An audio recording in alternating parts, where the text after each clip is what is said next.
Okay. All right. So I think this is everybody that's going to be here for tonight. So we will go ahead and start off with a little housekeeping, which will be just some kind of general role play stuff. So let's all try to be considerate to not talk over each other. It's very, very hard with Discord, but let's just try to be a little bit more considerate of not talking over people. If the DM, which is me, is speaking, please wait until after I'm done before speaking over me. Let's try to not cut people off tonight. Um, this session is going to be about Wolfsbane Woods. So let's try to keep everything focused around learning about this court. So these sessions are made to help everybody feel like they can connect to different courts. When you are not talking, please mute yourself, and that will help me be able to tell who's trying to speak because I'll be able to see like, hey, okay, somebody wants to speak, they've unmiked, so I can kind of make sure everybody gets a word in. Sometimes it's hard. I will remain unmiked unless there's interference on my side. So just general housekeeping. If you want to speak, unmic, and then I will make sure you get a turn. Um, Other than that, let's go ahead and dive into tonight's session.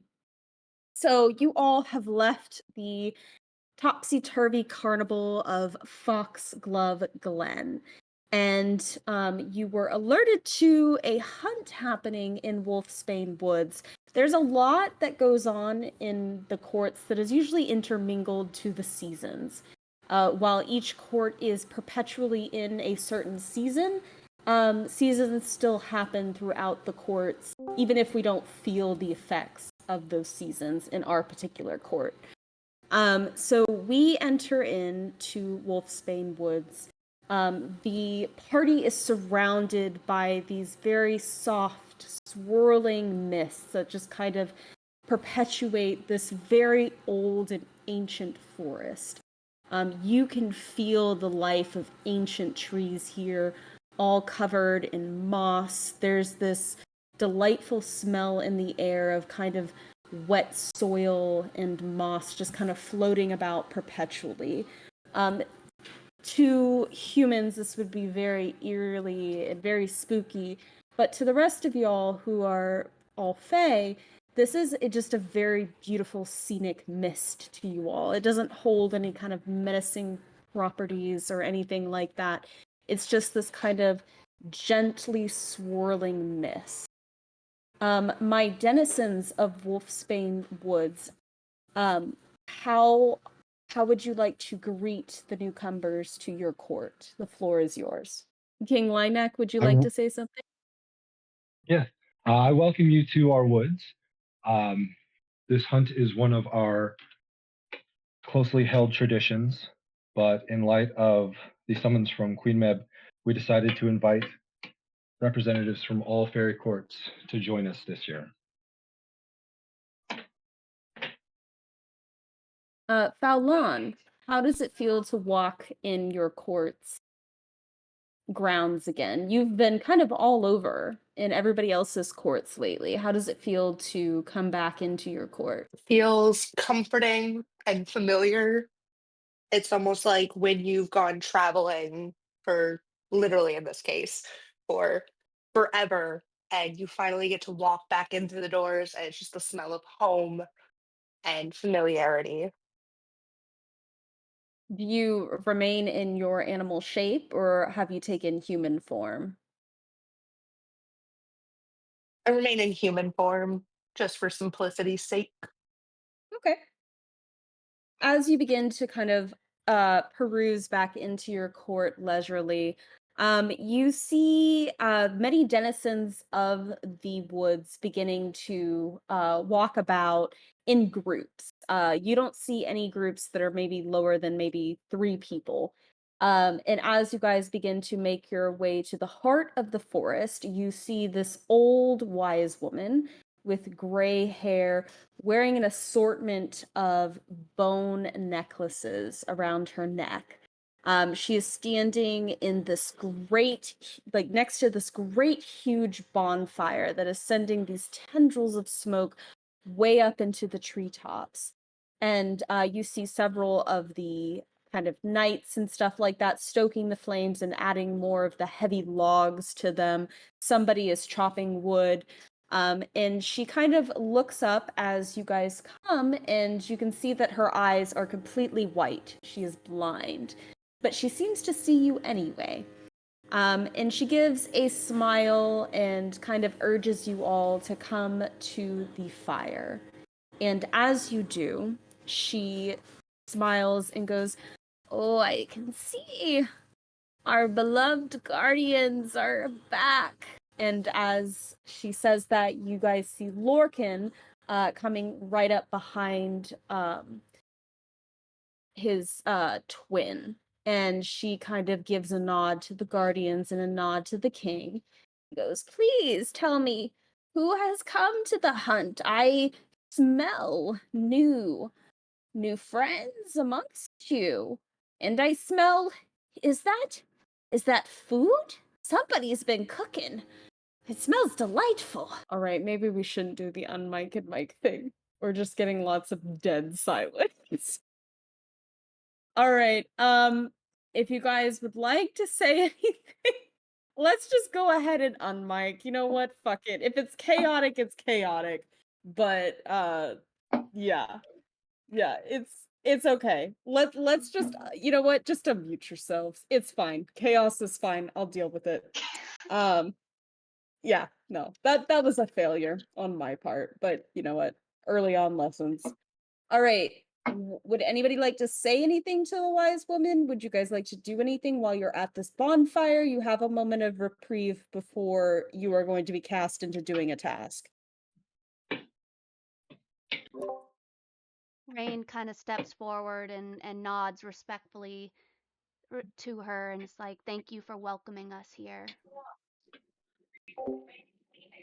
It has been a long time, my guardian, since you have set foot into this great and ancient forest, but you are welcome none the more, as you've come with so many friends.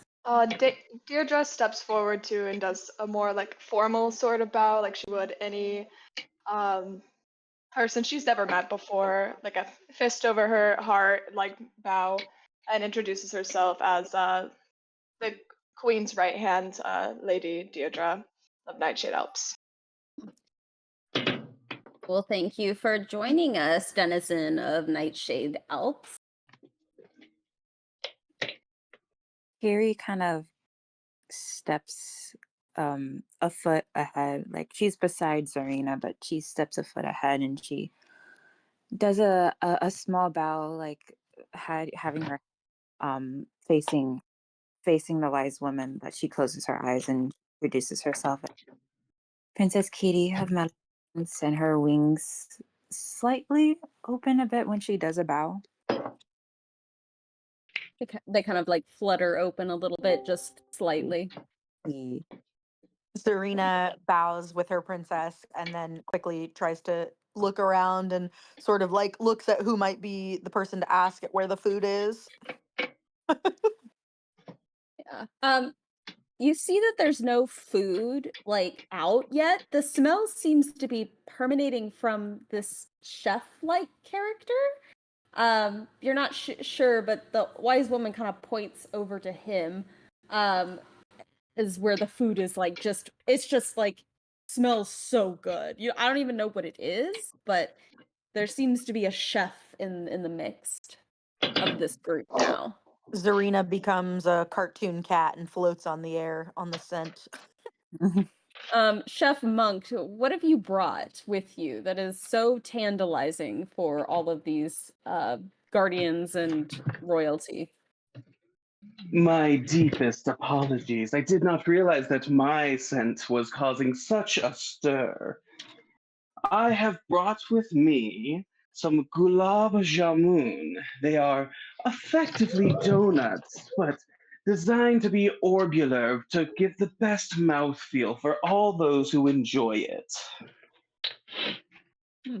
I've never had this donut contraption before. Sounds like some kind of new invention. But Dontra Mountains is always coming up with the latest and greatest inventions and knickknacks and things, and somebody's been blowing themselves off of the side of the mountain. I've seen lots of smoke and explosions happening, which is a little concerning, but eh, it seems to come with the territory of inventions. Kata steps forward and does a deep bow. Thank you so much for having us. It has been many years since I have been able to freely hunt in my dragon form. I'm looking forward to the festivities of the day. Thank your king. King Linak was the one that allowed you to enter into this place, and the guardians too, who guard this forest very well. You should thank them. They are the ones that Earned it. provide you this service. I am just the old wise woman that likes to beat people with my broom sometimes when they're slacking. I do non the same with my staff. it comes I turn territory. and do a deep bow with a hand over my heart in gratitude towards the royal and the guardians of this area. Thank you, thank you. Well, as King Linak said, we are tonight are doing something a bit different since he has brought so many guests. We will not be doing the traditional hunt, as you all are maybe unaccustomed to violence of that nature, and some of you might be more soft-spoken. So we have decided to take a non-violent approach for tonight's festivities. We understand not everybody likes the way of the wolf, but there can Flanagan still. grumbles under his breath. Sorry. Oh, Linak, don't be grumbling. She kind of like pats you on the back. No, no, one day we will see you smile. One day. Maybe with the help of your new friends. So let us begin this hunt. This hunt is different. Each of you will be given a bottle. And all of a sudden, you see a bunch of knights come out, handing you this little bottle with a stopper in it. Just a clear glass bottle. And once you all have them in your hands, she looks back at you and goes, each of you have tasked this. You must capture the will-o-wisp that has your insecurities, the things you don't like about yourself. That is what you will capture this night. They will manifest in different ways. Maybe it is you, maybe it's an item, maybe it's a word somebody said to you in the past. But you must bottle up these insecurities into the bottle. You must capture them and then bring them back here, and you will cast them into the fire so they may become something new. Does that make sense? And Cutie goes, insecurities? Yes, insecurities. When you part of a community, your community makes up for everything that you are not. You have people of multi-talents and different talents that come together to form it, but your securities are what holds you back. And what may be an insecurity to you may not be an insecurity to somebody else. When you go into these mists, you must not separate, or your insecurities will try to be the death of you. So do not get separated when you go into the mists. You must face them together so you may come out stronger together, because 2 are more powerful than 1, and 5 are more powerful than 2, and so on and so on. That is why you never see anybody walk into these forests by themselves. Does that make sense? She just, Cutie nods her head, just understandingly, but in her head, she's like, oh my God. Everything will be revealed tonight, so be gentle on yourselves and your insecurities. It's going to be a rough one out there. But I have a feeling that all of you will come out 10 times stronger because of it. Are you guys all ready to depart into the Forest of Horrors? Yes. Are you sure? Why not? Homelands. Bring it on. What? What? No trauma this session? Okay, well, I tried to do a carnival. Nobody wanted to do a carnival. You guys wanted the trauma instead, so here we go. Do the trauma. The Hall of Mirrors. I think we can do this. Yeah, you went through the Hall of Mirrors. All right.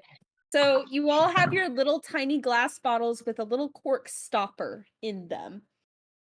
And holding on to them because you don't know when the will-o-wisps are going to appear, you go ahead and start to adventure into these forests. And I do have a picture of them. So you see that it's kind of perpetually covered in like misty, craggy rocks, twisted trees. The path is very uneven. So it's a bit of what we call an ankle twister as you guys are kind of walking through these woods, going further and deeper. You hear the cry of ravens. You see that there's like clouds in the sky that are kind of casting dark shadows on this forest. And it's a little bit creepy. But with your two guardians, you feel that there's probably nothing here that they couldn't deal with now that they're here with you. But you do remember the old woman saying very sternly to not separate from yourselves, to stay as a group. And as she says that, Princess Curie, Oh, no. you see this tiny, just cute little ball of light that's sort of taking on this like tiny little humanoid shape, and you hear it like making these cooing noises. Just, it's so pretty and it's so cute, and it seems to have like a tiny little body to it, and it just looks at you, and then it kind of like fades in and out and just kind of does this little like wiggly wobbly dance. She softly like tilts her head, and of course her curiosity getting the best of her. she she begins to like slowly follow the little like wisp. Yeah, and you can see it's kind of like this slightly blue and has these cute little like round kind of eyes. And it begins to kind of like motion to you like follow me. Do you continue to follow it? And she looks back at the group. They are starting to fade out as the mists are starting to separate you. What do you want to do? I'm gonna follow it because it's my only light source. Gosh. Okay.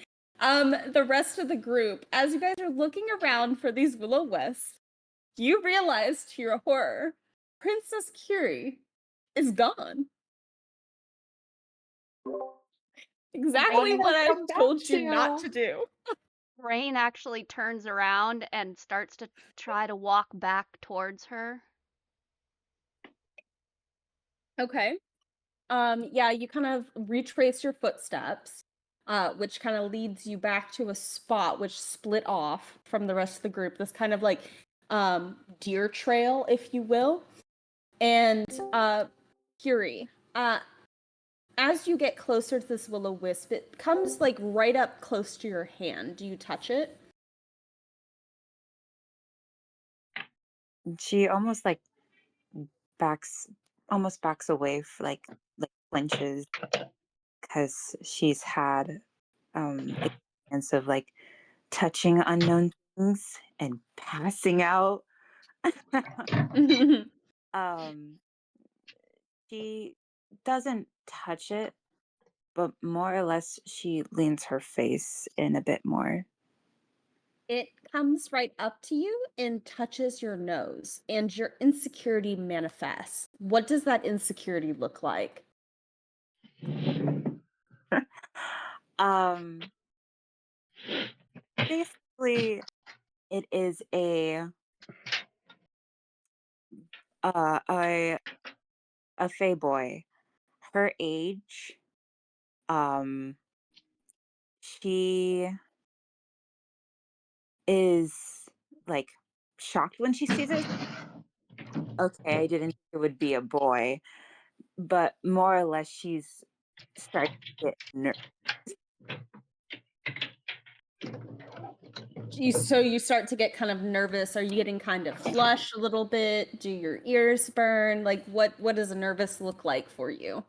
her wings are like fully spread out and her face is red. Yeah. The Fey boy, this very handsome Fey boy, kind of like gives you this very polite bow and offers his hand to you. With a very charming, roguish smile. He kind of winks when he does it too. What do you do? Katie kind of says, "Who are you? Are we I am here to ask you for a dance, my princess. I saw you from afar lighting up the room with your just incredible beauty, and I'm here to ask you for a dance. I dance in a bit. I don't know. Not that I was saying no to you, but I'm just saying I'm horrible at dancing. You're good. I don't know. Saying, oh my god, am I rambling? I think I'm It's rambling. okay. I'll guide you. The man always leads anyway. I can guide you through. It's not that hard. Come, take my hand. And he offers his hand again to you. She, How close is Rain? You are getting closer. You actually see her back in the distance, and you see this kind of spectral form of this man offering her his hand. So Rain kind of tries to pick up speed to reach her before she grabs his hand. Yep. And as there's kind of like a perpetual of her reaching out but kind of pulling back slightly and him extending his hand further, Rain, your hand touches her shoulder, and you can see that the face of the will-o-wisp becomes slightly twisted, almost like you have taken its prey instead, and it just kind of looks menacingly at you. So Rain kind of almost like tucks Kiri behind her and like just starts to push her back without taking her eyes off the will o' the wisp and starts to just try to almost lead her back towards everybody. Is Zarina took off running when Kiri disappeared. So are am I able to see Kitty and Rain or no? Yeah, you are coming at it from you went completely into a loop. So you Okay. went around the other side and now you're seeing the will-o-wisp in the front of you and you're seeing Curie pushed behind Rain. And you see Okay. this will-o-wisp it turns its face like an owl and like looks at you Oh Lord. completely unnaturally turning its face to you and hisses. Serena's like, fuck you, and runs and gets as close as she can to Rain and Kitty. And she's like, all right, three's a group. They said not to split up into out of groups. I think we've got at least enough of us here to hold this thing off. Yeah, it looks at you, Zarina, and it hisses, "She's the reason you've never found love, Curie. She's the reason why all of your problems are here. It's Zarina. Zarina forbids you from love." Damn, I just grow the palace herbs. I don't. Kitty holding on to her bottle, and then she realizes she has the bottle, and she takes off the cork, and she goes, Zarina, and she passes it to her. Do you try to bottle this, Zarina? This insecurity? Yeah, I'm gonna try to bottle it. Okay. Um, Go ahead and roll me a d20, please. Let's see how well you're able to bottle the spirit. Does anybody have it up? I do not have it. If anybody wants to roll for me, I voluntarily give it away. I got a 19. Okay, Boom. damn. So you roll this, you roll, and you act very fast. You know, your magic is sending a warning through your veins. This is not something you want to linger on. And you kind of just like go right for the face with the bottle, just kind of swiping it across its misty kind of spectral form, and then cork it.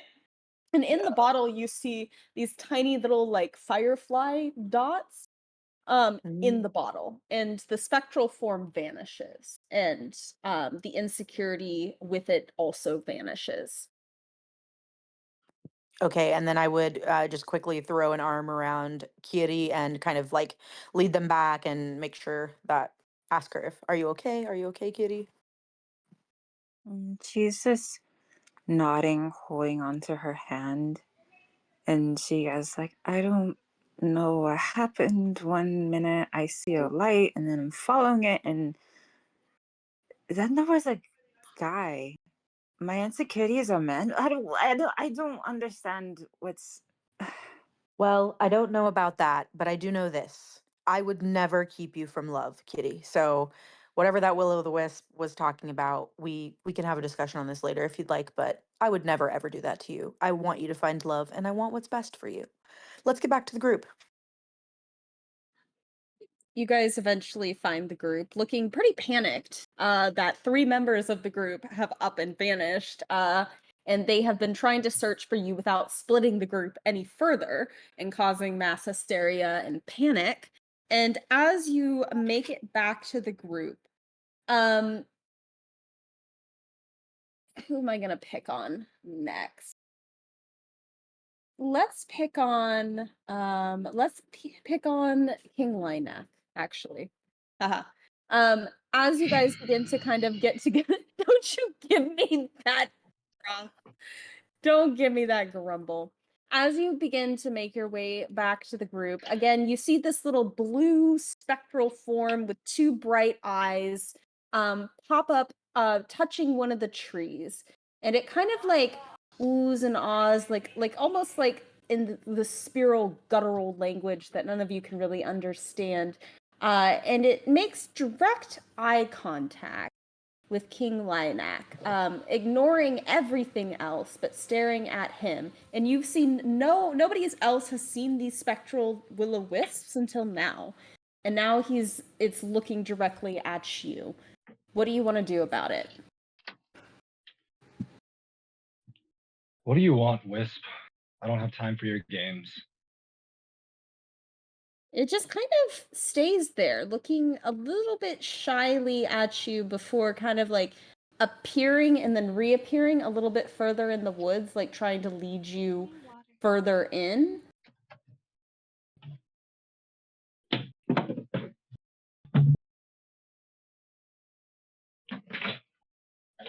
Sorry, I am parenting for a moment. It's okay. We can put a pause in that, and I'll just pick on Lorcan instead. Lorcan, as you are looking up kind of at your king who's caught the eye of a will-o'-wisp, you feel like the hair of the back of your neck prickle, and you turn the other way and you see a tiny little will-o'-wisps. And these, you have seen these all of your life. This is not the first time you have seen a will-o'-wisp. And as you kind of look at it, it looks at you, its little arms waving. They're rather cute, to be honest. Like, they're very cute little creatures, very docile. But once a year, their magic kind of peaks at this moment, and they become very, very powerful.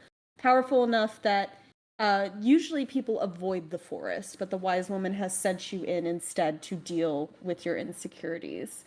So Lorcan, as this will-o'-wisp approaches you, what do you want to do? Can I flick it? Yeah, you can totally flick it. You flick it with your finger, and it just kind of like falls backwards into a tree and just kind of like lands there and just kind of floats back up like you're playing a game, and then comes back up and like looks at you again. I'll keep flicking it until it leaves me alone. It is like a dog that will not go away. It is very persistent, and it keeps coming up to you, trying to get you to just touch it instead of flicking it. All right. I'll touch it. You touch it and it transforms. What does your insecurity look like, Lorcan? I think in the past I failed my court. I don't know how that would project itself. So it begins to shift and turn, and you hear voices as it becomes just this giant piece, and you see a man kind of like clutching his side. You see a bunch of injured wolves all around you, and you realize that this was at the point in time when King Lycanen had gone out to try to save the last wolves of Ireland and bring them to the ferry. And you just see carnage around you. You see wolves with arrows. You see wolves that have like their guts spilling out. It's this horrific sight. And you remember this moment as the moment you failed the court as a guardian. It took so much for you to be able to save all of them, and you weren't quick enough with some of them. And the humans just decided that they were going to hunt these wolves out of existence. And this is the moment in your life, Lorcan, that you remember you failed your court. And everybody around you is witnessing that insecurity with you as well. It's quite embarrassing, to be completely honest, that everybody here is just seeing this. What do you guys want to do? You mean like everybody else or just me? No, everybody sees this. Everybody that's here is seeing your insecurity laid out bare. I think Deirdre reaches across Kai awkwardly. Like this has to be awkward because there's 3 people attached to the hip at the moment, and just like kind of like bro pats Lorcan's shoulder, like in like an I understand kind of way, but no I words are think spoken. Am I unmuted? I think Kai sees this and just kind of squeezes Lorcan's hand a little bit. It's like, hey, I need you. You gotta lock in. This is not. I know this happened, but this is the present. This is not. This is not real. She said, sorrows, sorrows. Rain kind of tries to lock eyes with Lorcan and almost gives like a look of understanding and pain and just is trying to communicate comfort. Yeah. Kiri takes whatever leftover flowers are in her braids from Lavender Valley, and she just gently places it onto Lorcan's shoulder for some comfort to offer. That's so cute. Leinik will just go straight to Lorcan, take his shoulders in his hands, look him in the eyes, and say, "This was not your fault. This was the doing of humans. You are as strong a guardian as exists in Faerie, and you have done good. You have protected this court for millennia." You see that the scene keeps repeating. Wolves lying dead, wolves with arrows, wolves cut apart.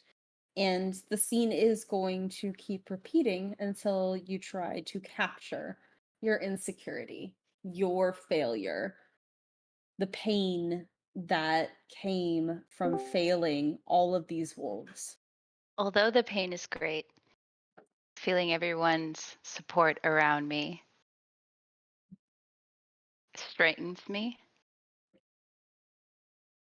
So I am able to just give a last nod, put it in the past, and bottle it. Okay, roll me a d20. Let's see how well you do it. Oof. Wait, who's rolling it? You! I got a You're 13. Want to do that? what? I got a 13. Okay. Lorcan, do you want to take the 13 or do you want to roll your own d20? I don't have one. It's okay. So you can always, if you look up roll d20 in Google, even if you don't have dice, you can roll it through that. But we'll go ahead and take the 13. Okay. So you kind of do this a little bit clumsily, I'll say. You kind of don't know where to put the bottle because there's so many moving pieces in this insecurity. So you're just kind of like grabbing the bottle and like going all around the scene, like trying to capture the little will-o-wisp that is causing this. And like after some time of waving your arm around and like grabbing as much as you can, you put the cork in it and you see like tons of little tiny lights glowing in the bottle. And the scene fades away and you guys are returned to this kind of craggly path in the forest. Do you guys want to continue? Yes. Yes. Okay. Yes. Okay. Yep. Yes. Okay. I didn't know if we were getting cold feet and wanted to turn back and just go back to Oh, the wise woman. is that an option? I mean, No, more trauma. I mean, it's possible. Yeah. Yes, King Don't fear, Lionel? my friends. Don't fear, my friends. We have as we all know in Wolfbane Woods, the strength comes from your pack. We While can get through he this. gets that going, what happens? I caught one of these things, right? I've got a bottle of it. What do I do You with? have Princess Curie's insecurities. Yeah. What are we doing with those? I guess Well, I you're want to go back to the Shake wise it. woman and ask what to do with this bottled up insecurity. well, she told you once you've all completed your task to come throw them into the fire. Oh, And right. so we Okay, all that's have right. to face My that. bad. You're Yeah, right. yeah. So, and if you all don't face it, well, there's probably going to be consequences to that. So, I'm just saying. You guys continue on to the forest, a little bit weary now of these cute little spectral forms that are causing so much mischief here, with their power finally peaked on this particular day. And as you begin to wander through, um, my Queen of Hyacinth Falls, you look around to your shoulder, and lo and behold, to your horror, you see one Will of the Wisp, and you know it's looking at you, and it knows you're looking at it, and it's not looking at anybody else but you. What do you want to do? I walk up to it and touch it because I want to get it over with. Okay. It begins to form. What is it forming into? What does your insecurity look like? It is my old queen as I failed her um, when she passed away. I wasn't there when she died because I couldn't keep her from, yeah. Yeah. She looks at you and you hear the words that you've heard in your head for a long time. You are a failure. You are a disgrace. You shouldn't rule. You shouldn't be here. And she just kind of looks at you in the way that you've always thought in your head she would look at you at. And as she begins to kind of grow in her spectral form, becoming this towering beast before you. You look up at her, and she's just growing and growing and growing in malice, in your insecurity, and it's becoming rather large. It's getting out of hand. It's festering, if you will. It's a festering insecurity now. What do you want to do?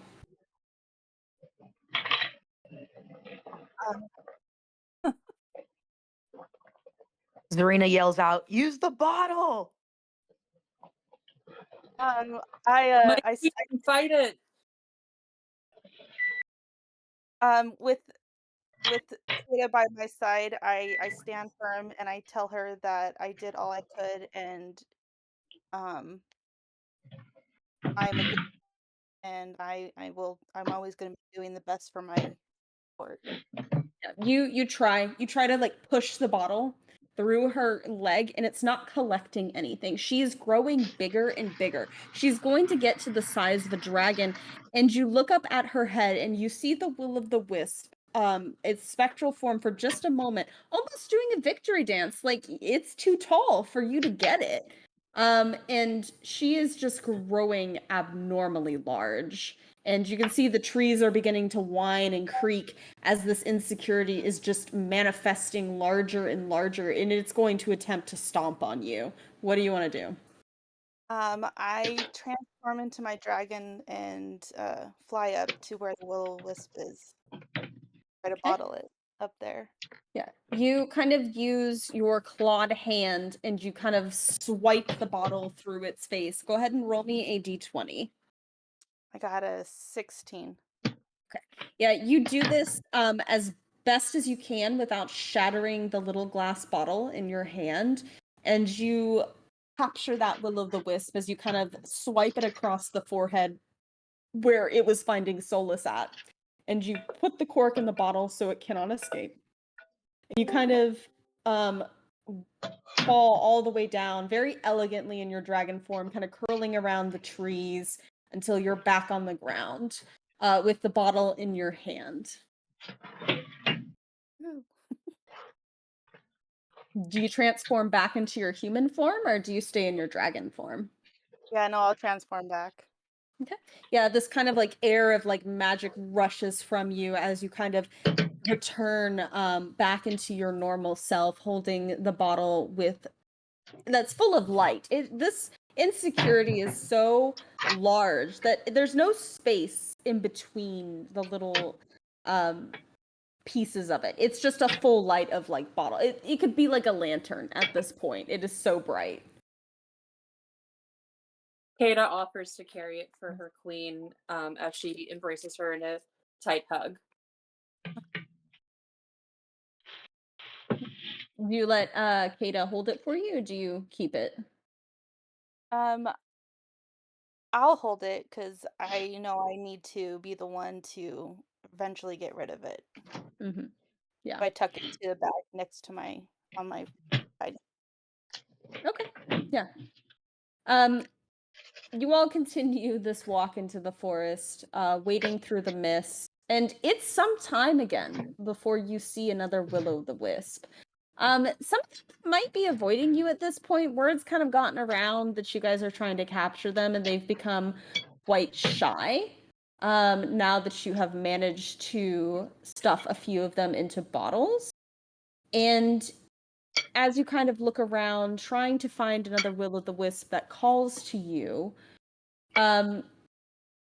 Queen Shelley, you've just arrived. Kind of like somebody's kind of guided you to the group before leaving you. You were surrounded by 4 people and then they left in a group of 3 when they dropped you off. And as you kind of look around, you're new. You don't know what's going on. You just kind of showed up. You're just like, huh, this is kind of cool. What's going on? You were given a glass bottle, told to go into the forest, so you don't know what it is to collect. And Oh dear.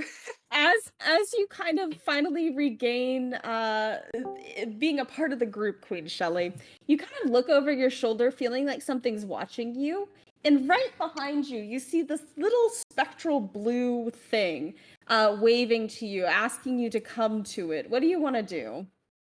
Oh, well, we all know Queen Shelley is very chaotic and went a little mad in the mountain when she gained her powers. So she gets excited, pets Cheddar, gives him a little butter, and says, "Come, it's time to make new friends." Okay. Do you go up to Shelley, this? please do not leave the group. It's very important that we stay together. Queen Shelley looks over, looks back at the light, looks over again. I can't make any promises.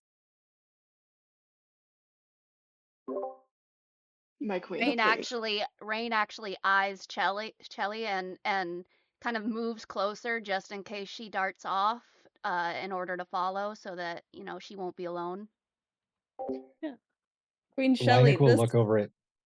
Oh, go on, Queen Leinik. It's okay. I was just gonna I'll taunt look her. over at Deidre and motion to have her join me at Chelly's side so that if she does wander off, we can go with her. Queen Shelley Deirdre. pouts. Everybody always does this to me. I can handle my own, you know. My queen, it is not about handling your own. And Deirdre also kind of side eyes King Linux a bit because he's not her queen. But she's already moved over to Shelly's side after like giving Kai's shoulder a pat that she'd be Yeah. back later. Shelley, what if I told you that this will-o'-wisp suddenly transformed into a spectral form of Lorcan? What would you do? Queen Tully's prince consort has recently returned from his latest adventures. Not sure where his little dwarf friends are hiding their eyes at, so she gulps loudly, looks around, and says, "Oh, yes, friends. It probably is best that we stick together." Yeah, this spectral form of Lorcan is like holding out his hand, like motioning you. The Spool of Wisp is trying to lure you over to touch it. Queen Shelly holds on to Deidre's arm and says, "Yes, yes, my good knight. I think it is best that we do stick together. These temptations are far too great." Uh, yes, my queen. If you could, that glass bottle, just hit him with it. He'll like it. Hit him. Hit Yes, him. Just hit smash him it with it. over him. Mm. Like to scoop him. Deidre, you are such a good friend. This sounds like too much fun. Queen Shelly proceeds to smash it over the wisp head. You just okay. I need to preface this as you're going to smash the glass bottle over the will-o-wisp of Lorcan. Yes, Just yes, she is.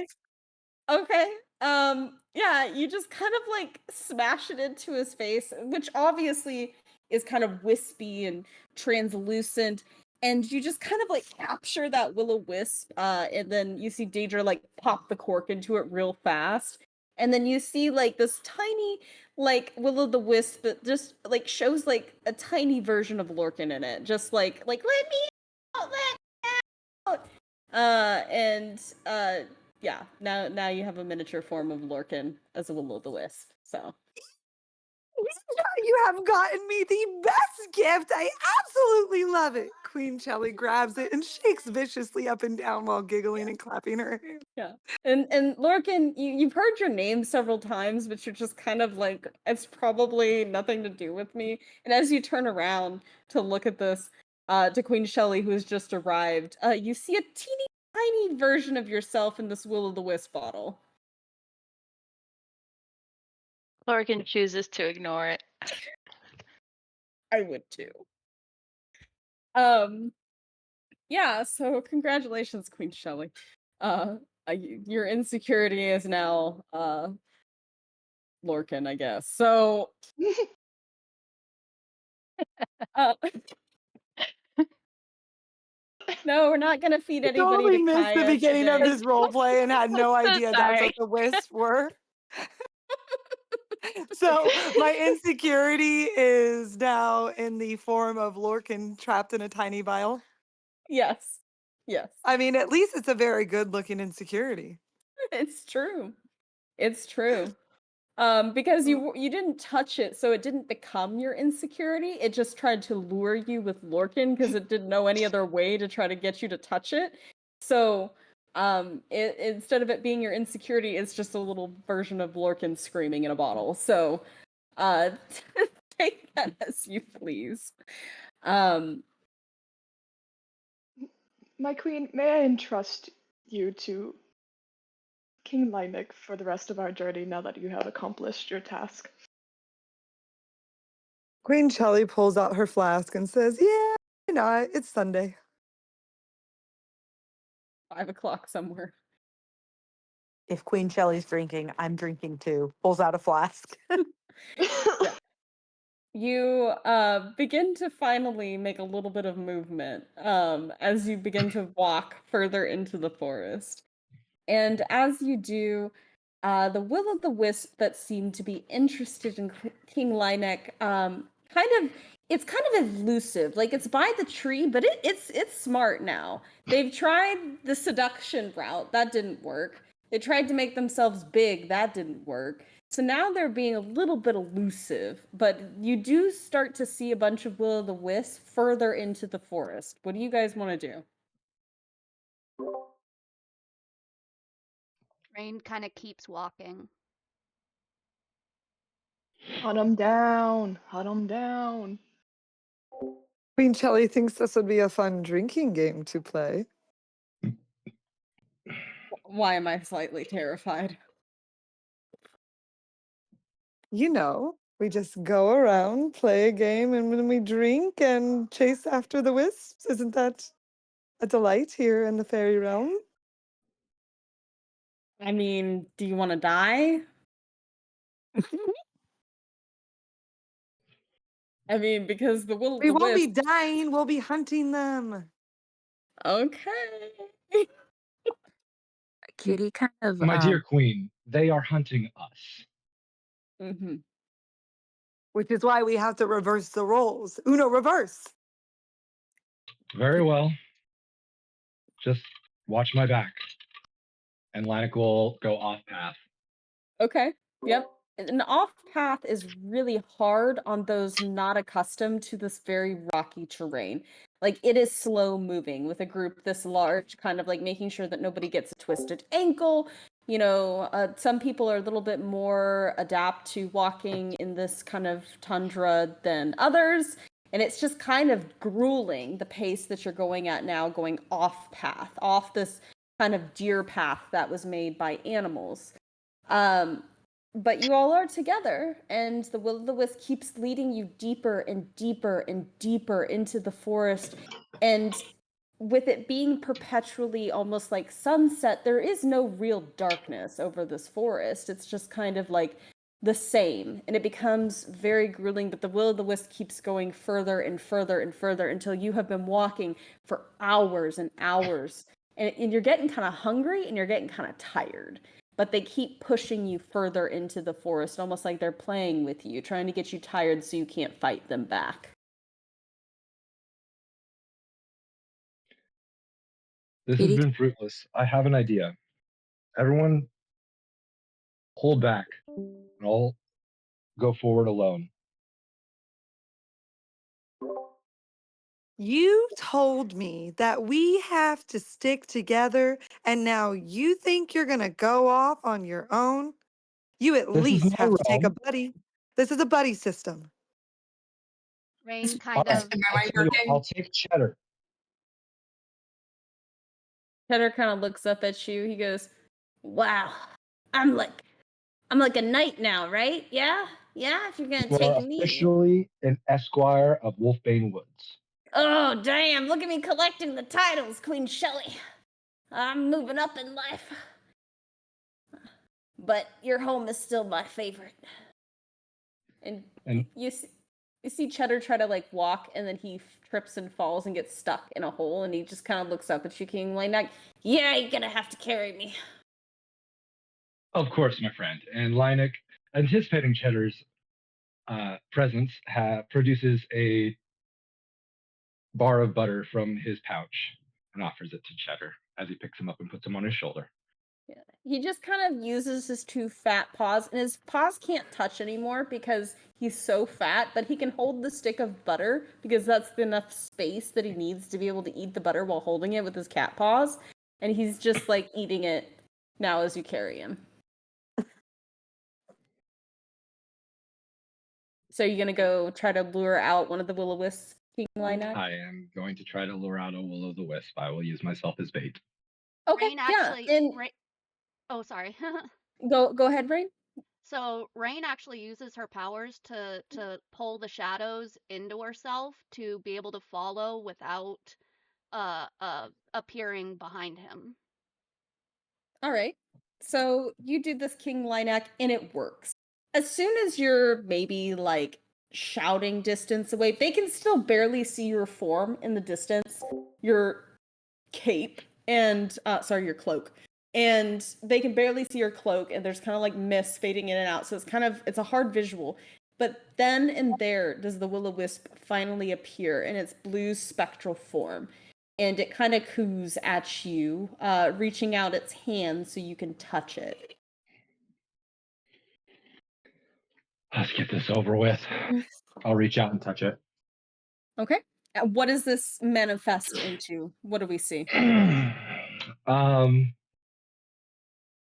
so the first scene would be a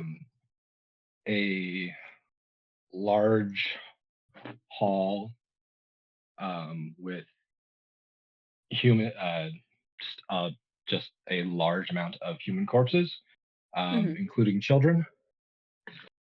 And Leinik would looks down and sees blood on his hands. And then it would shift into a scene where a campsite where Saroon is sitting, gently crying, and there are again human corpses lying around the campsite. And then it would shift to a scene in Wolfsbane Wood where Leinik is approaching a cave and sees Saroon at the mouth of the cave. All of these scenes play out repetitively, in line, in momentum. They're going faster and faster and faster until they're all just a blur. A blur of what you have done, a blur of a woman crying, of Saroon crying, and then waiting for you at the mouth of the cave. And it's becoming very, very fast. And Cheddar kind of like, with butter kind of dripping down his fur, he kind of goes, "Whoa, that's some freaky shit. I can't even keep up with it anymore, it's making me dizzy. It's making me dizzy. Just capture it already. Put me down. I'm gonna throw up. How do you deal with this? All this blood, all this longing, all this regret. Ugh. Ugh. What do you want to do?" Back to Chili with you, Cheddar. He kind of And I'll like take up. plops down, like, and the weight of him kind of vibrates at your feet as he plops down, almost like a mini earthquake.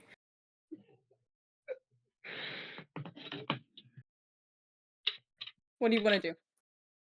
I will go ahead and attempt. Okay, you're gonna attempt to capture it. I'm gonna attempt to capture it. Okay, go ahead and roll me a d20. Alright, let me get to over there. Oh, fun. What did you roll? I rolled a 1. Oh, oh, I'm so excited. So you are just trying to capture these will-o-wisps. You know, there's a lot of emotions running through you right now. This is a scene that is very personal to you. This is a guardian who has been with you almost like an adoptive mother to you since you were young.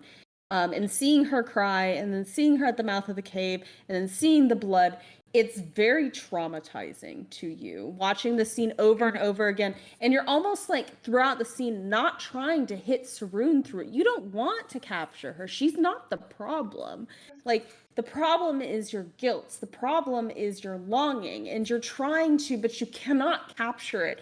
And then finally, like, the bodies begin to form into this mass of like hands reaching out. This monstrosity is forming right in front of your eyes, and it's becoming more and more horrid, and Saroon is being bled out of this thing until it's only this horror before you of arms and legs and hands, and they're all screaming, all blaming you for what you have done, for not having mercy, for not listening to a guardian, for not doing what you're supposed to do, for being this.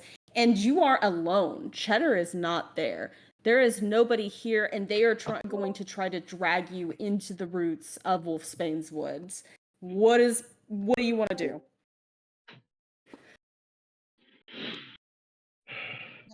Can Queen Shelly return because Cheddar has returned to her and has heard what Cheddar told her and then runs to help the king? Can she roll again for him and see if her odds are improved at capturing the wisp? I mean, right now it sounds like you guys are going to have to fight this thing because now it's transformed. So if you guys want to tell me what you're going to do, it has now manifested into a physical creature. Queen Shelly looks to the king for what to do. Rain kind of Leinik draws dematerializes his out of the sword. mist. Okay. So tell me, I'm going to post a picture, but I'm going to mark it as spoiler because not everybody wants to see this, especially if you're sensitive to horror. I don't recommend looking at this, but this is what you see. I am so excited. Okay, it's marked as spoilers, so if you're sensitive to horror, don't click on it, but this is what you see. This is what has formed. And you slash at it with your sword, and it screams out this horrendous blood curdling scream as a new face begins to kind of pop up from it, the face of a younger man that was, brought into war, was a farmer's son, a human man who didn't want to fight, but he was in the wrong place at the wrong time, and he was ended by your blade. What does everybody else want to do? What magic is going off? How are you guys dealing with this now that you see this monstrosity? So Rain actually runs forward and attempts to ensconce it with her shadows to try to blind it so that others can fight it. Okay.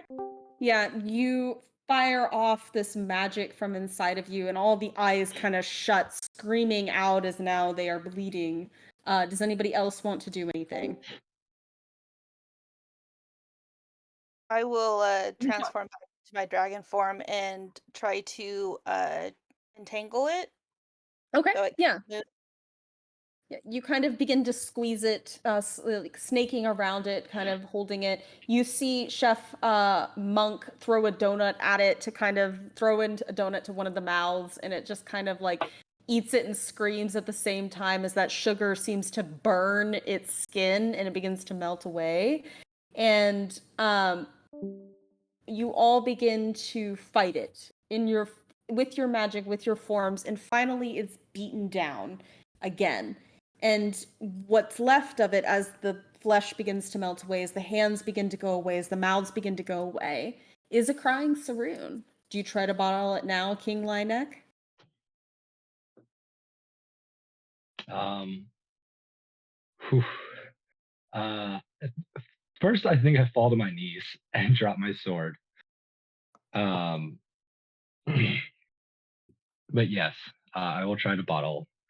Okay, roll me a d20.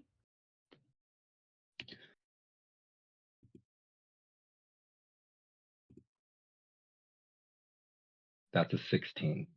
Perfect. Yeah, you kind of, what you were trying to do was avoid Saroon. But at the heart of these insecurities is where this lies. This guilt of hurting humans, that only came from Saroon. And so you bottle it up. All in the will-o'-wisp, you cork it. Will-o'-wisp in the bottle, tiny little lights, but it's as bright as a light as the Queen of Hyacinth Falls. This is a huge insecurity. It's basically a lantern now at this point that you're holding in your hand. I'll turn to Fallon and just tears streaming down my face. Just please take this. I can't hold this. Can y'all hear me? Yes. Yes. Yes, I can Cool. hear you Sorry, now. I've tried to speak several times. I've took 20 minutes and it's lit up green. Anyways, Foyalon's going to go, by the way, it's Foyalon, is going to go back Quail. into their human Phelan. form. Okay. Is going to go back into their human form and go ahead and collect the bottle from the king. I've got it. You don't have to worry about it. You are still stronger than this moment. Linek will shift into his wolf form and just let out a long howl and shift back. Queen Chelly grasps King Linek by the shoulder and passes her flask to him. You did well, my friend.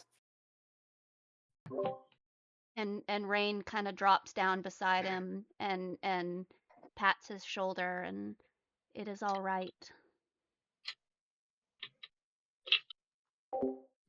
Shelly, what's in this flask?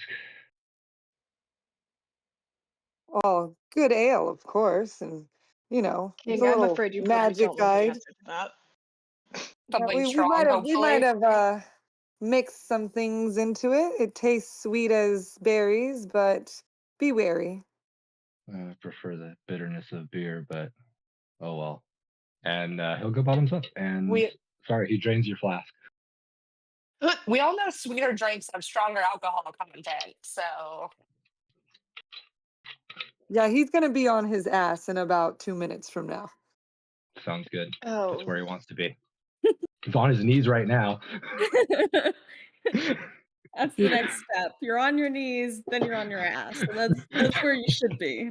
So Kitty kind of pats Sarita on the arm and asks if she can have her insecurities that she bottled up for her, and you could have those in her hand. Zarina just hands it over to her and says, "Of course, here you go." they're heavy. These insecurities, they weigh a lot in your hands. You're holding them, and maybe you're holding somebody else's insecurities, and you never really realize the weight of them until now. And they are heavy. Heavier than you expected them to be, heavier than you ever thought they would be. These things that are weighing down them, that now some of you are holding or have held, it makes you realize the weight of these things that maybe you hadn't realized before. Is this the Great Hunt? Is this what this is our lives? And she begins to space out as she's looking at the bottle. Existential crisis time. These things that have been a part of your life that have held you down, held you away from things, or held you down from moving on, they have weighed you. And now you realize that if they're not dealt with, they will manifest and they will try to drag you down. And it's a little bit scary now. You've seen it come and you've actually had to fight it. It bled, it lived, it manifested into a living, breathing creature, even if it was a horror. And now you have to continue on with this thought that if you're not quick enough to deal with it, it will come and it will try to take you out and take you with it.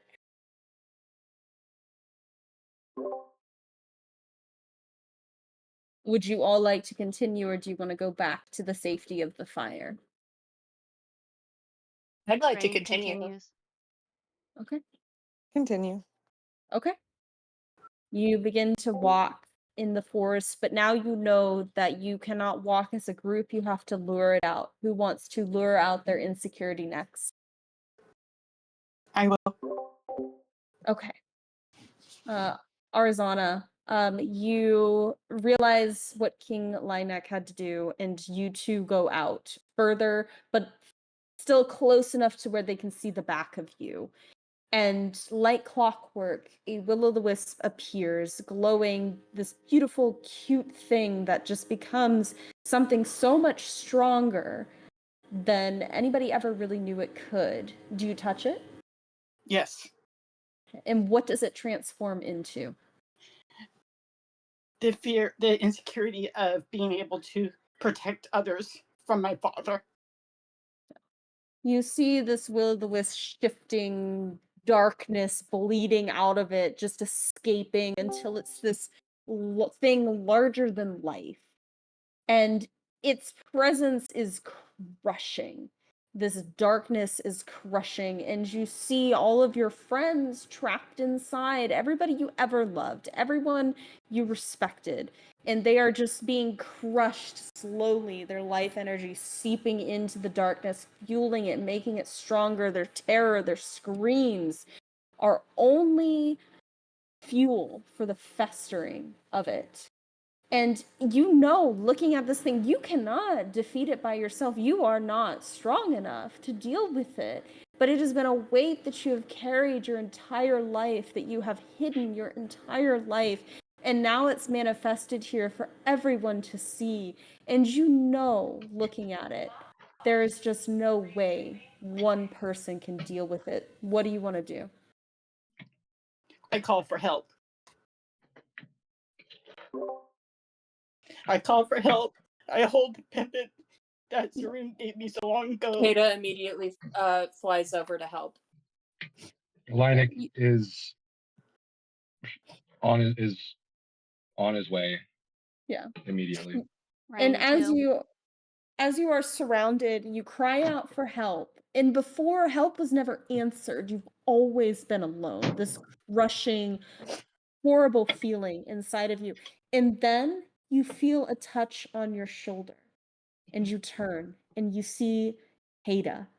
And then all of a sudden, you see King Linek coming up, teeth bared, ready to help you, even though they don't know what this is. They've never seen this before.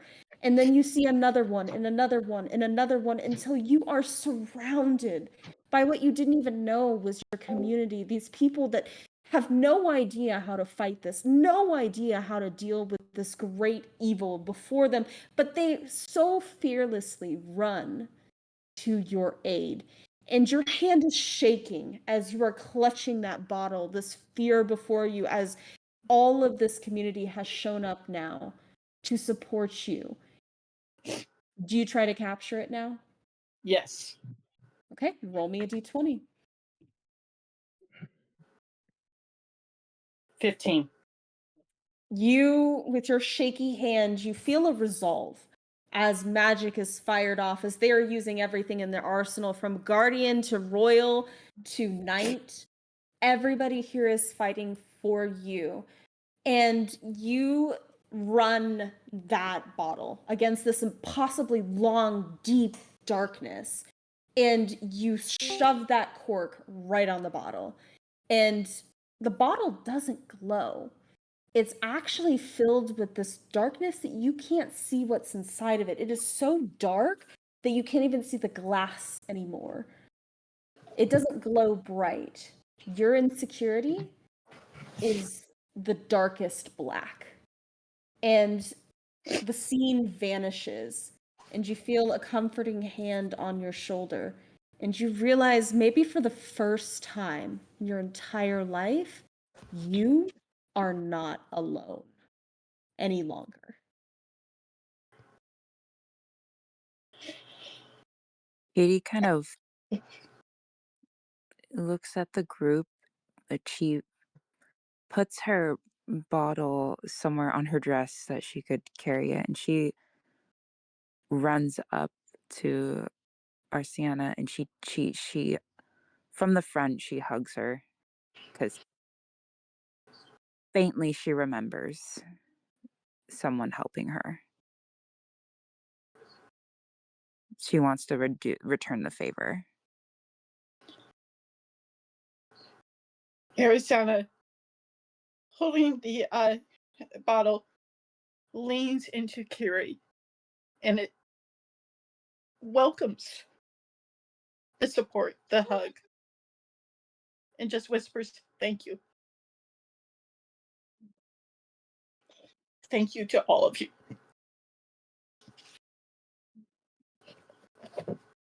And as you kind of feel the warmth of that hug, even though the bottle in your hand is impossibly heavy, carrying this burden for all of your life, feeling ashamed, maybe feeling afraid for everybody around you, you finally feel like this is where you always belonged. This was the community that you always belonged to. You just didn't know it until now, until it was proven to you, until people showed up for you. And you all look out into the willow wisps that are beckoning you to come to them now. Is there anyone else that would like to step forward to face their insecurity? Rain will.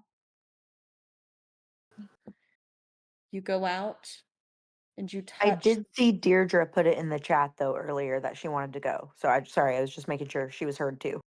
Yeah, Oh, yeah. let Wait, Deirdre can go Rain can ahead. go. No, Rain can go now. I think Kai and I are doing something as a. So go ahead, Rain. Okay. Yeah, that's fine. Um, Rain, you reach out and you touch the will-o'-the wisp. What does your insecurity look like? How does it transform? It turns into a woman with pure white hair and a silver dress, which is the moon goddess. And she starts taunting Rain, saying, you know, you never you're failing your court, and that she won't be able to help her dragon ascend. The moon goddess snickers at you, Rain. You can feel her power um, all the way down into the very core of you. This goddess is formidable, and she reaches out and lifts your chin with a finger, and she goes, maybe it's a good thing you're a failure. You were never suited for him anyway. So fail away so he can be disappointed and go to someone more suitable than you.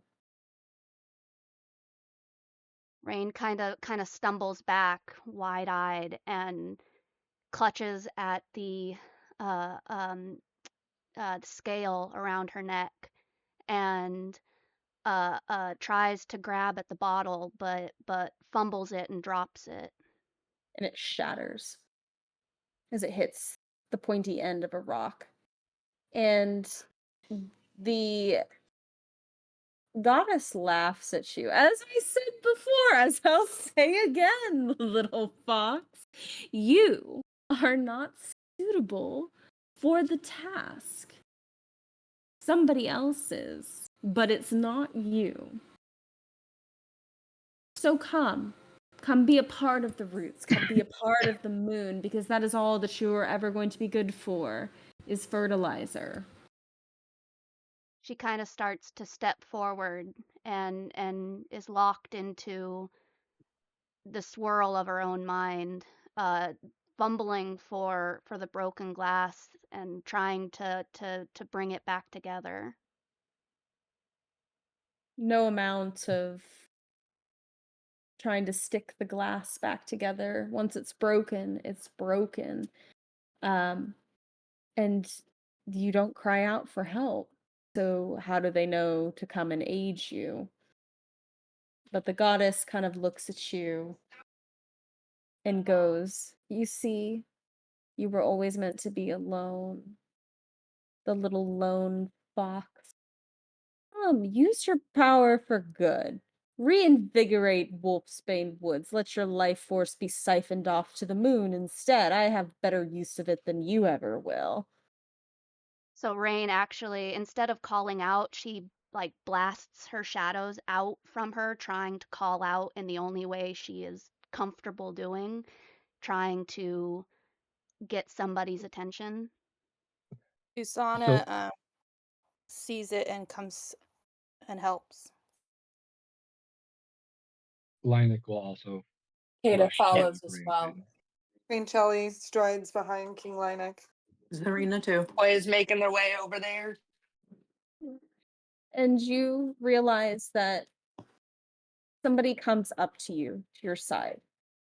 And nobody's ever done this before. You have tried to show you don't cry out for help as a little fox. You have always been more discreet. But finally, somebody sees you. Somebody sees your call. Somebody sees what you need. And they come up and they see what you do. The goddess of the moon, in all of her glory and her beauty, mocking you. What do you want to So do, Rain? Le gasp. so Rain actually grabs just a handful of the shattered glass bottle and tries to like shove it into like the goddess's belly almost. Mhm. Yeah, you try to do that, but she just laughs. That bottle was spelled. You think that a broken glass is going to be able to get me? You're a fool, little fox. Try all you must. Try. I want to see you try until you're crying on your knees. So go ahead and keep trying. Try. Try again and again, and you try again and again, and that glass is broken. It cannot be repaired. Yuri looks at her glass and then looks at Rain, and she lets out a deep sigh. She's like, I'm gonna regret doing this. and she Cute. her own bottle and runs to Oh Rain, man. gives her her own bottle. Okay. Curie, are you going to try to capture this for Rain with your bottle? I'm gonna help Rain capture this. Okay. Roll a d20. Okay. Rain, roll me a d20. 18. Okay. Yeah, you feel Curie's hand hold yours with the bottle, and you kind of run it through together and capture it, corking it very quickly. But you see as Princess Curie's own insecurities float away free, escaping deeper into the forest. And you realize this is probably the first selfless thing you've seen anybody here do for you personally. The first selfless act. You have given so much reign to your court, to others, always trying to make sure everybody is taken care of, and nobody's ever really taken care of you up until honestly this moment. And maybe this puts a new perspective as you watch somebody selflessly sacrifice their bottle for yours. So Rain kind of almost collapses against Kiri and starts to sob and is just like thank you and starts apologizing and but just continues to sob into Kiri's lap. Kiri holds the guardian. As young as she knows as she herself she is, she still understands how much like pain other fae can go through. And even as a guardian, as tough as a job as a guardian can have, she just understands how much other fae can go through that experience. So she just holds Rain close. Okay. So I believe we have Kai and Daedra that want to do something together, I guess with the Will-O-Wisp. Is that true? Yes. Okay. Correct. How do you guys approach this together? Are you guys leaving Lorcan behind? Because you know that they won't appear if you have 3 or more. Oh, 3 or more. Okay. Yeah, it has to be done with 2 or less. Well, I Can swooped mine. We had 3. Just saying. But that was early on, wasn't it? What? What Like was the early on? three-person group was like Yeah. earlier on, so like when they were Yeah. less hesitant. I mean, Yes. I suppose we just say goodbye to Lorcan temporarily. I just wanted to make sure that we were that was the route we were gonna go. We're gonna ditch Lorcan. So, no, um, it's fine. But is it? We'll leave him with his twin. It's fine. It's fine. okay, yeah, yeah. I mean, his twin Yeah, is like there. He's got nothing to fear. Yeah, yeah. what's the worst that could happen? Anyway. Yeah, yeah, yeah. He's watching, his mate go off with another woman. It's fine. It's fine. It's fine. I don't make the rules here. Okay. So Ouch. you guys, I am mean. I am so sorry. I am a mean bitch sometimes. All right, so you guys go together. And 2 Will-O-the-Wisps appear before you once you are a certain distance away from the group.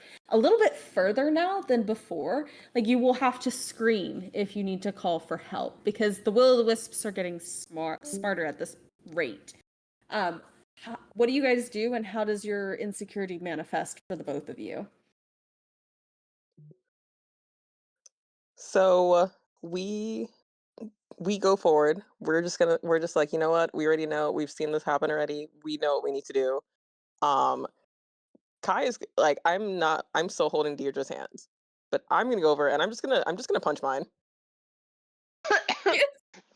So wait, so you punch the Will-O-the-Wisp to activate it. That's what you're gonna do. Correct. I love this. Okay. So Do you, awkward because I was thinking the same thing.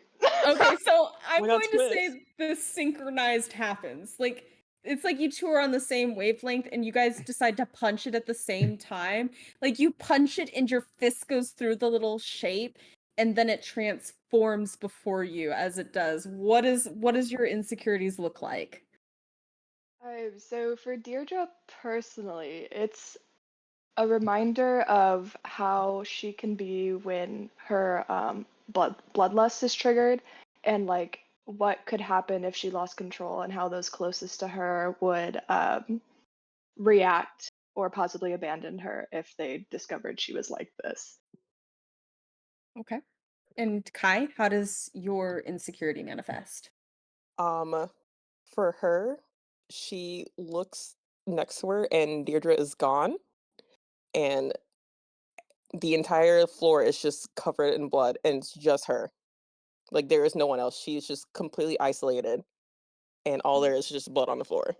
Yep.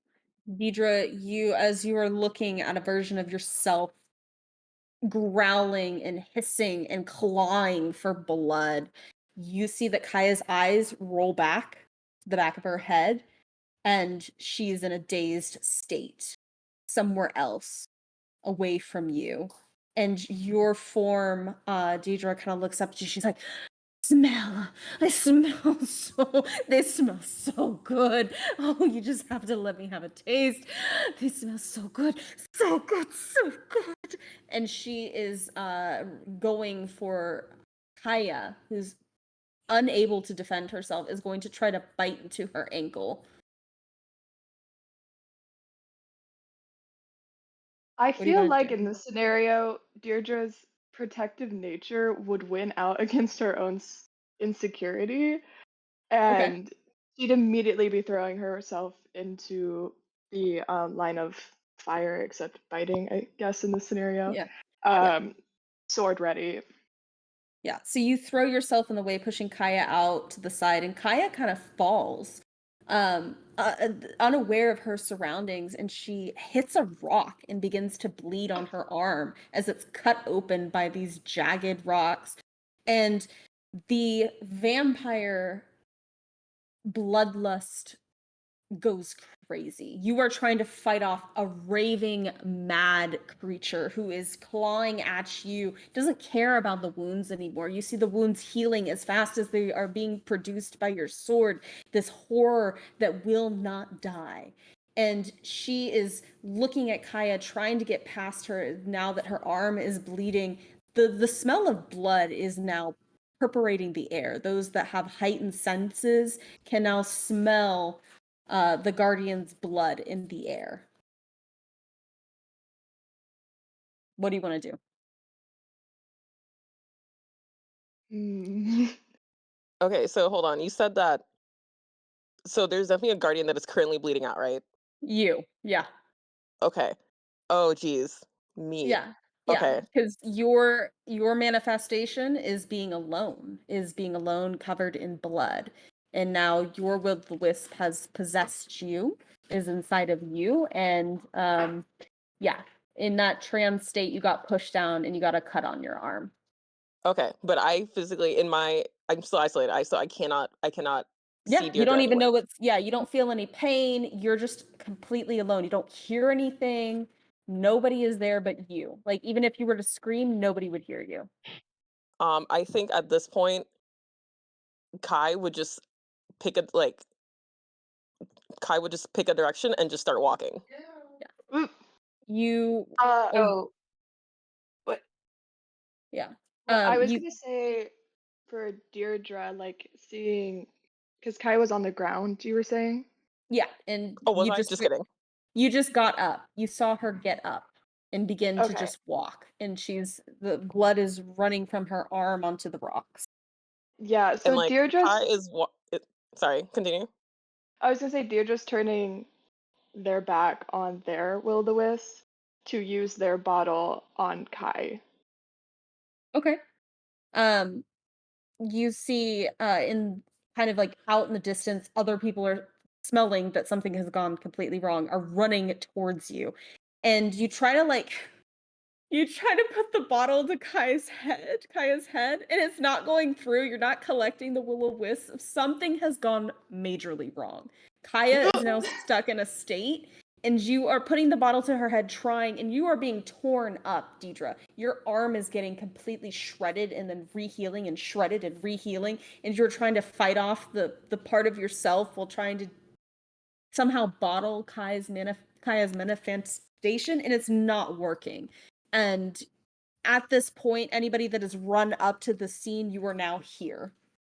And this is what you see. You see Daedra with her arm trying to hold off a version of herself that is ugly and disgusting, this vampire full of bloodlust. And you see Kaya trying to walk with a bottle on her forehead, but her eyes are all the way rolled back and there's blood rolling down her arm. What do you guys want to do? I will tackle the form of Deidre that's attacking the real Deidre. Yes. Yeah. And Rain attempts to blind it. Okay. Yeah, you kind of wrestle it down, and it is a ferocious creature, like a wild animal, and you're just like you're trying to put your body weight on it to kind of like stop it from moving, and it's just like flailing all around. It's biting you. You feel its fangs sink into you. You know, you're trying. It's a hard beast to manage. I just oh, As I'm I tackle it, sorry. I, like shift into like my hybrid form. All right, Zarina is gonna whip out the Shadow Song blade and ask if I can put this thing in there too. At this point, like Elysia tries to use like the aurora lights that she has to bind the creature to the ground. Yeah, that works. You are able to wrestle it and bind the bloodlust vampire to the ground. Um, what do you guys want to do about uh Kaya? Is it it's Kaya, right? Kai. Kai. Sorry, Kai. Deirdre is still so focused on Kai because self-sacrificing personality type here.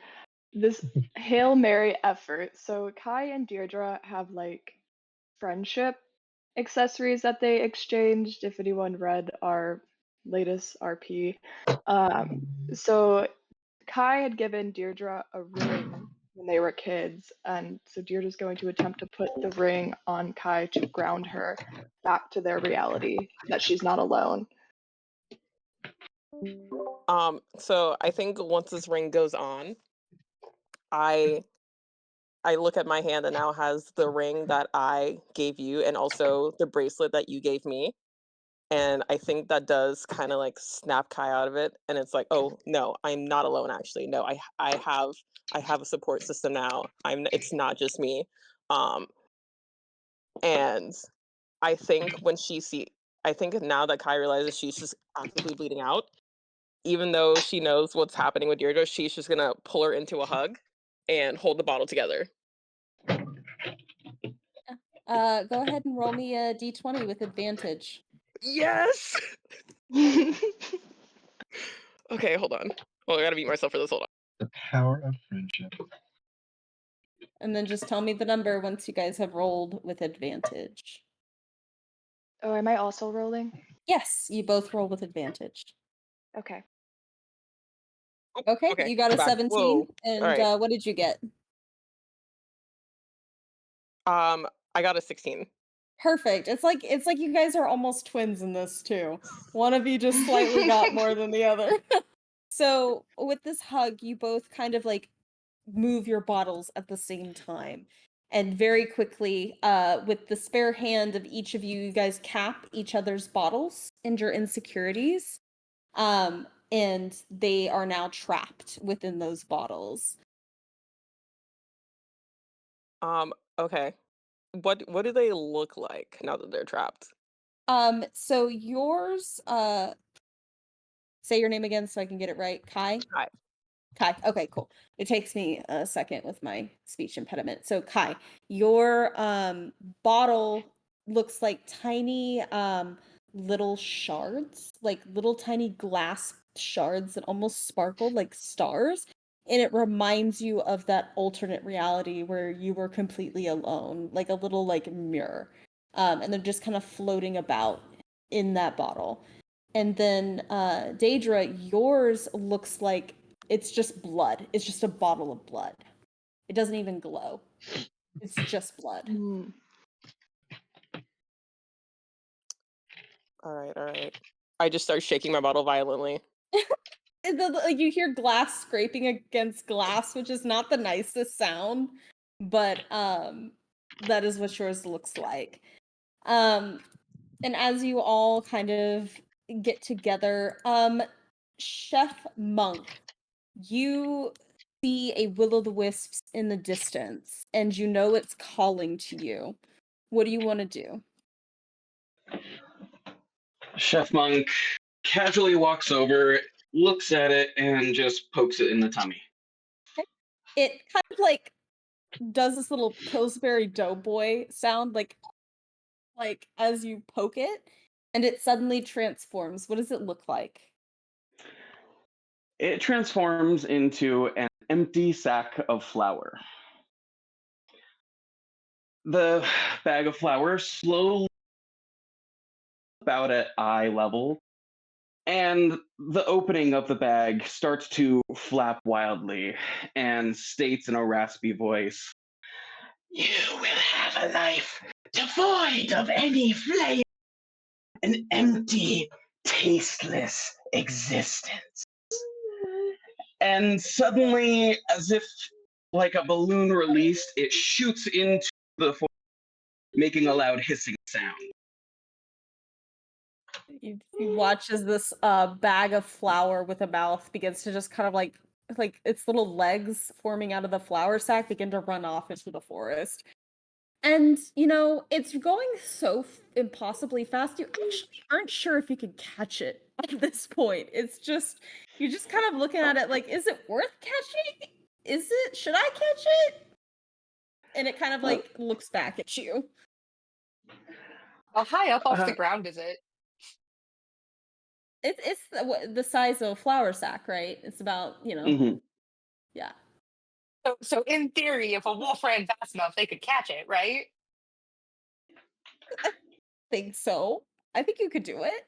Are you gonna try to You, catch you, it? you want a hand there, Monk? You want a hand? Teamwork. Monk turns around and addresses the group, popping a small donut into his mouth and savoring. Well, my friends, I do believe that my insecurity is flawed. That's why it must run from me. I have a life full of spice. The traumas that we have all experienced in our lives makes our lives worth living. But the sweetness of our friendships, the people around us, give us a true meal that makes our life. And he immediately turns around, throws his bottle as hard as he can straight at the wisp. You watch that Yeah. and uh follow. I am between you and the wisp, man. Yeah. I was there. Yeah, so I think in this pan you catch the bottle that he's thrown. It's in your mouth, and you are running at the sack of flour full wolf speed at this point. And I'm gonna say that you catch up and you kind of use your mouth and kind of like fling yourself to the side in like a tactic to get it to slow down. And you kind of like hit it into a tree and get it inside of the bottle. Um I don't know how you're gonna cork it as a wolf, but if you have some creative way to do it, I'm open.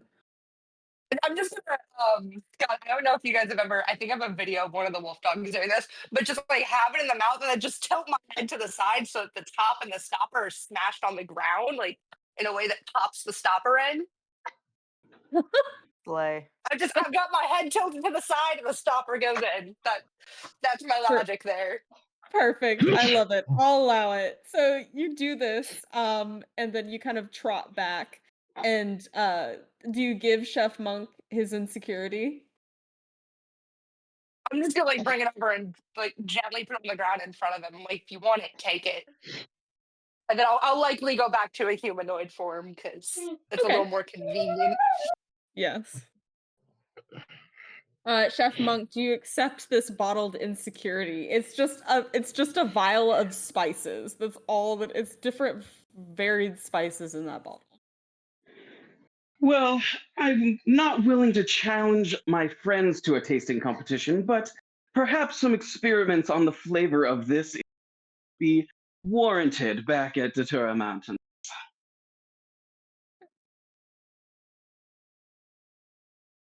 I love it. With caution. With caution. Yeah, I don't think we want any more explosions at Datora Mountains. I mean, What do you mean? I think there's been a lot of trauma lately. I mean, Listen, Monk likes it. We rigged a whole deal up with his oven. He prefers the explosions, okay? Listen, rumors have spread to other courts now. People have seen things on the mountains. Like, Do as you far as know the level of mathematics required to get just the right amount of explosives into an oven to not blow up Bog's entire library? No. You don't know what we've been through. I do not know, I but do. I the got y'all. Fae rumor has spread. So, at this point in time, you know that it's time to head back to the fire. And the way is easier to get back to once you're on the main stretch of Deer Trail. And you guys all wind up back at the fire with the old wise woman. Most of you catching your insecurities. Some of you, your insecurities remain to be caught at your discretion while you remain in Wolfsbane's Wood. And she kind of looks up at the group and she goes, all right, it's time for your insecurities to be made into something new. Cast them into the fire. Cast them away. And you each have an opportunity to do that or to keep your insecurity bottled. It is your choice. Just tell me what you decide to do. I think Kai would keep hers personally. Okay, that's your choice. It is Are there your choice. extra bottles? No, there are no extra bottles. It takes Okay. time to make them. But You can have she mine. she could make one for you to do it again, but it's going to take a few hours to do so. Okay. So Carrie, if you want to venture back into the woods to pursue your insecurity, I would be happy to accompany you and Zarina. Kitty kind of sighs and she goes, I don't. Would it be wise to? So I could just get it over with. But at the same time, it's just boys.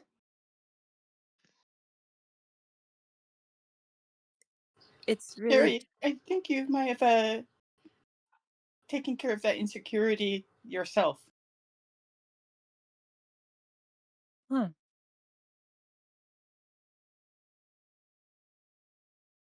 Well, I guess I don't need it anymore. Well, it's up to you. If you decide at a later time, you can get into a role play session and write it all out. Would anybody like to actually cast their insecurity into the fire, or do you choose to keep it bottled? I would like to toss mine. Okay. I will toss mine with all the speed once Carrie turns me down. Okay. Okay. So, Queen Arsana, you throw your bottle into the fire, and it spits it right back out of you, right back out at you, kind of like it's rejected it, you think. But then, as you kind of hold it in your hand, you see that darkness has turned into black obsidian stones, little tiny pebbles of them in the bottle. And King Lineck, as you throw that bottle into the flame, it spits it back out at you. And inside is a very beautiful golden ring with a emerald on it. But you'd have to break the bottle in order to get it open. But that's what's inside of the bottle. Would anybody else like to throw in their bottle, or are you keeping it? Rain does. Deirdre's Queen also Shelley. tossing hers. Yeah, Queen Shelley grabs her vial from around Cheddar's neck, as cute as it might be, bouncing around, and tosses it as well. Rain, you throw in your bottle and it spits back out at you, and inside are tiny little moonstones. You can all sense that each item that is thrown back at you has some type of magical property to it. Queen Shelley, you throw your bottle in, it spits it back out at you, and inside is a precious ore. Something that is so rare, it's diamond ore. and it looks like a diamond, but it can be molded into a prismatic type of instrument. There's only a tiny bit amount of it, so it would have to be something small, but it is the ever elusive diamond ore. It's a commodity that is rarely seen even in the deepest of the mountains. Queen Shelley gasps. She knows exactly what this is needed for. The dagger that she must craft and forge to bring our people together and to defeat this thinning of the veil. Another ore to add to the blade. Who did I miss anybody else that's throwing in their insecurity? I'll throw mine. Okay. You throw in yours and it spits it back out at you. And inside is a long rectangular piece of jade. And inscribed in it is the word hope. Very nice. Yep. Anybody else using the magical flame, or is that everybody? Did you do Deirdre's? I might have zoned out. Okay, no, I did not do Daedra's. Thank you Perfect. for reminding me. Daedra, you throw in the bottle of blood, and for a moment, the fire actually doesn't spit it back out, and you wonder if something has gone wrong. And then finally, it shoots it back out, and it lands into your head.